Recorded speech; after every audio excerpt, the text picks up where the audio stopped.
You to protect Bella, but you did not. You will die. Social naman ng what happened, Bella mo. Vampire will fit to me. Vampire will fade to me. Na. Grabe. Na, maglubog le ng mga yate dyan. Perfect. Deserve. Miss Lee, featuring kami sa audio, no? Ano ganun? You will die. What happened, Bella? You will die again. Ano Ending last? yan. I see. Hindi. Ano? Di ba you will, I trusted you to protect Bella, but you did not. I'm sure you die. I'm sure. Good afternoon, everyone. I'm sure you die. I'm sure you die. Again.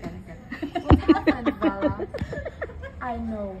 Hindi, why you crying again? Ay, medyo nag-clear na siya. Maganyan ka lang.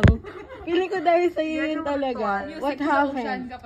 What happened, Bella? Why you crying again? I know. Vampire, right? Vampire will fade to me. Edward, I said you to protect Bella, but you did not. Ano naman to? Edward, I trusted you to protect Bella, but you did not.